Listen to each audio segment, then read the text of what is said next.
pese lea. O le pese lea o le whatatau le upo Iesu na whai a pe teu, wha mai pe teu Iesu, e te le mulu i au vai, mai Iesu, a au le mulu i au vai. E le iso tofi whaatasi maa ue whapawaku. Tato o whainga luenga, steimi sa unua le tato ofisilia, tēnei whala e au mai tato minister, po le tai o le tunu. Ale, upo le ni tai au mo tato ala mai le pese lea. Po mun Iesu tato vai, whaatau nulo tato wala au inga. Wha mai, a whaiwa tato mautofi. Whai le reifi e fia uma whea, ma ia matala. Wa wha moe le atua. E ma whai ana tai nai tato o nanga. Tato ngā li lua ni tanga ruenga pan mia mar kabineta. E ana i vaenga li immigration. Ia, paftai lava. So matu vale lei ma le to whai ang whiri. Ia, ma tamaitai nei o sui o le tatou paanga PIDC. Whatalu whatuai ma malu o le tatou tanga luenga i o na tūlanga whalupe. Paftai le alofo o le tua. Ua tau lau o le whamoemoe o le nei aso. E wha lau loa aloa i ai. Ia le tōninga fōu a le tatou vaenga o le immigration. O te whaftai mo le uputai mua o le nei tai au. E maali e si au po le whailau tala i le winga o le pese. A le fo te mawhauwhaua uia i le nei tai au ma le pese le ua whiriwhiri a mai. Ai mai se i le tatou balauina. Ai le ngatala i le tatou balauina. Ai pe o te piitia i a le whiaulea mai i le tatou taitai i le nei tai au. O le saunia o tatou. Ai mai se o loutou soifua ma le tatou ola whatuatua. Ma whaamanuianga e tauala mai ai mō tatou i le alofa tūnoa o le atua. O le maliu o le tatou i whaola. O mawhauwhau fo i nei tai au i winga o nei meo tōninga. O le tatou atunu e whiwhia te le whai tōninga. O le ale winga o le mea. E le ngata o le whaailo. A le whaamaupopo. E whaawhaingofia i fo i ona i loa i lātou. O lo autu i ai se whaamoemoe. Wawai atu lai nei tai au le lale mai o le ofisili o pulenga ma le tatou ainga i lau tōninga fōu. Ia, o le sifo i winga o le tōninga, ai mai se le tuainga walauina ma ngā duenga o lo tō ngafa ma o tō. Ia, o tō ofu tau ia. Awa o tō, o lo o tō tū i le whai toa o le atunu. E pui pui i le ulu whale mai o tangata pe malangai.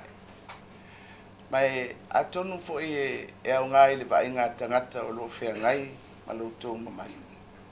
Ai o te tali tonu e pito tā ua fo i mo o tō. Awa a tā pena mai ma whai o tō la e o tōninga. O no tō mana tua e alea o le ngā luenga ma le whaamoe o lo o yo tō au.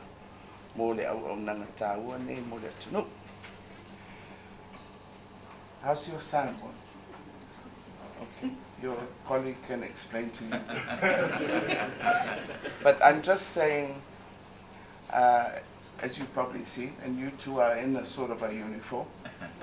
Samoans are very good about wearing uniforms, and it performs the function of easily recognizing those who are involved in an undertaking. And this morning we're here to celebrate the new uniform that the IDC has very kindly assisted our immigration department with. But I am also reminding them that whereas people will recognize them in their uniform, but more importantly, when they get ready each day, as they put on their uniform, it is also a constant reminder of their calling and duty, especially the protection of our borders.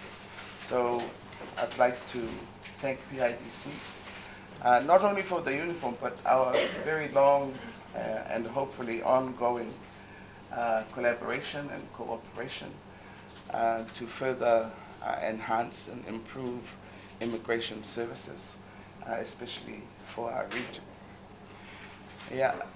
To muli atu sa mātou whamatananga. Mamoli atu ai mo le nganga whawhitai i le whatinoina o tiute ma ngā luenga. Ai le ngata i lea.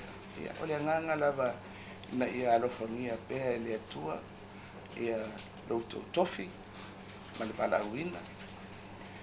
Ina ia whaaupenga ina pēha outou i so se tu e whatinoina ai ia loutou tuwhinga.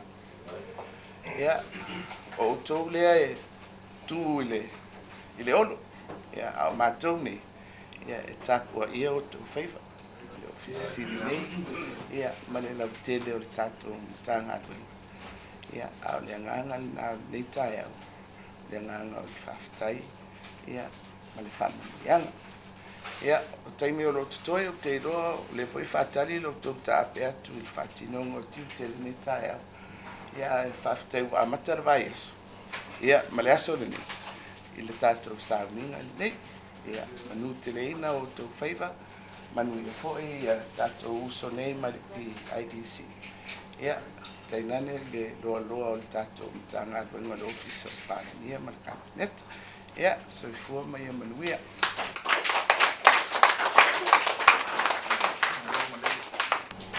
Ja, i tafu fungo le fio mai le teitai o malo.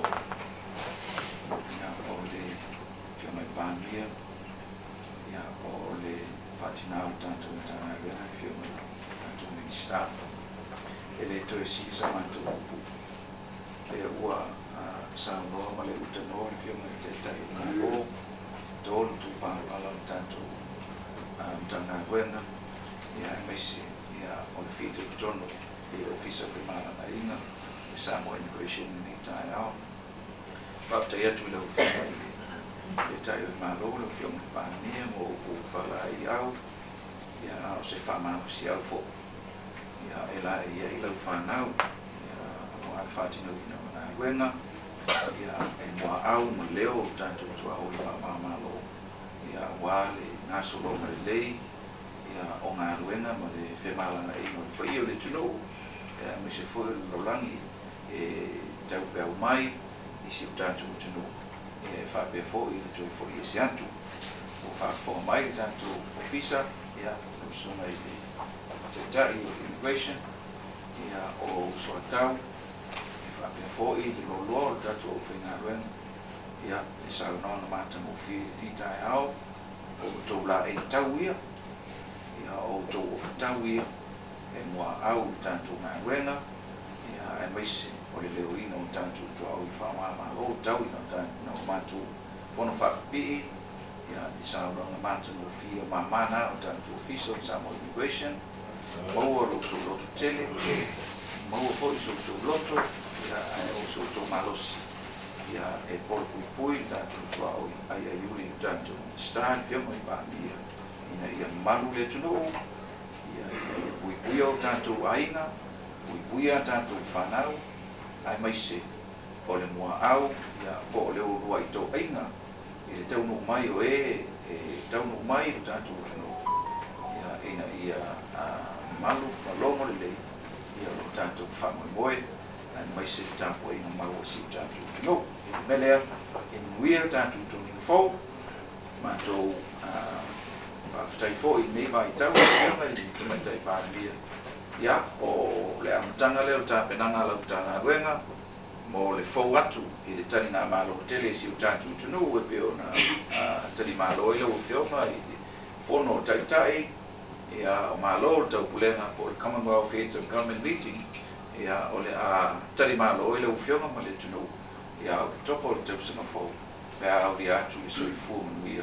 Maso matu wala ya ole ma lofa lea o tu inatu ta sine yai ya le toninga fo ya ole pina le nei o design fa to ya e fai ma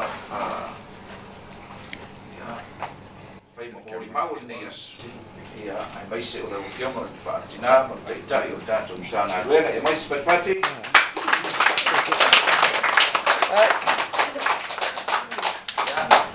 Sarah, tai tātou tāna ruenga ia nganga o le whaaloalo whaafitai